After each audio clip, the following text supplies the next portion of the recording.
Hey there, Georgie. Hey, Georgie. You want your bow back, Georgie? Come on. We're not strangers, Georgie. I'm Pennywise. I'm Pennywise the dancing clown, Georgie. Woo! Time to float. We all float down here. We all float down here. And I like popcorn because it pops. One of the important elements of the movie is that all of the different losers in the Losers Club have to overcome their fears. And that becomes critical in defeating the It demon at the end of the movie. Bills has a fear, and that fear, I believe, is that he doesn't want to face the reality that his brother is dead. And his father articulates it very clearly. He says, you have to accept the fact your brother's dead. And then also there's a point in the movie where he says, where he's been telling himself, this is not real. This is not real. And then he sees the clown, and the clown says, I was real enough for Georgie. Yeah. I'm not real enough for you.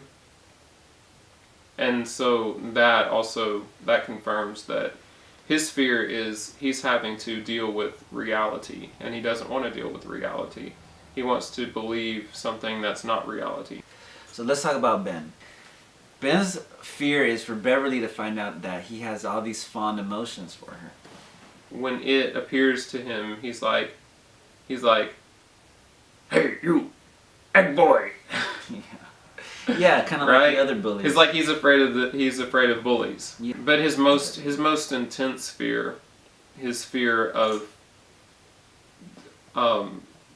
his emotions for Beverly, I think is the most intense one. Yeah. And that's the one that he has to overcome to save Beverly. Yeah, see, that makes the most sense to me because all the characters have these very specific arcs where they have to conquer their fears in order to overcome the monster at the end. And I think it's evidence when he has to kiss her at the end. He has to muster up that courage, not only to kiss her, but to kiss her in front of his friends. All because his friends. I think part of the fear is for his friends to find out that he has these emotions too. Beverly's character, man. So when you see what happens to Beverly, it seems to be like the most confusing and the most up in the air for kind of putting your interpretation of why she sees what she sees. But when the demonic It monster attacks her for the first time, what happens is she hears these voices inside of her sink, and when she looks down her sink, and she just cut her hair like not too long before that, right? Right. She cut her hair and her hair fell down the sink, and what happens is this hair it's like venom symbiote strings or something, or like just like latch onto her, and they start to like suck her down into the drain, and then all this like blood starts spewing out of the drain. And then how does she escape that?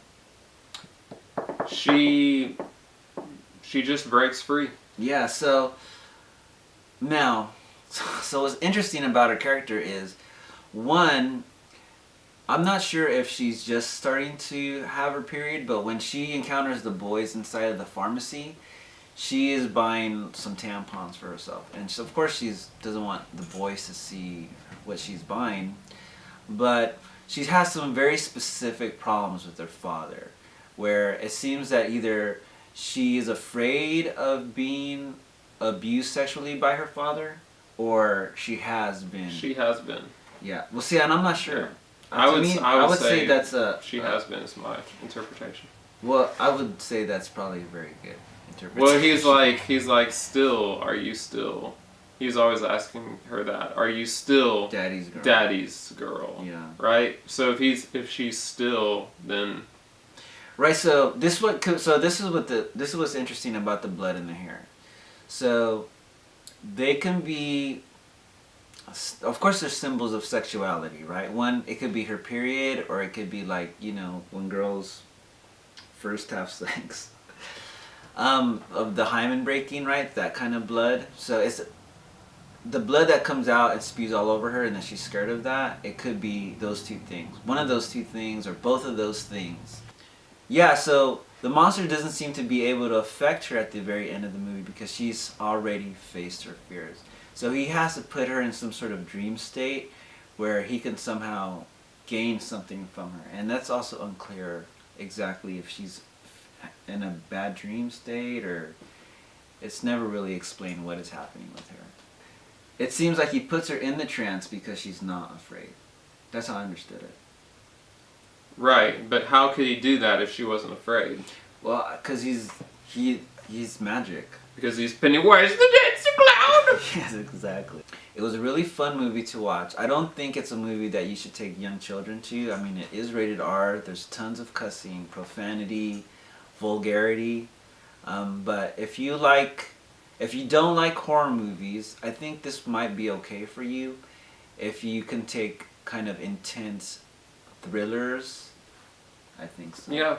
It didn't feel to me like a horror as much as it felt like a adventure thriller. And if you haven't already, check out the TV miniseries starring Tim Curry.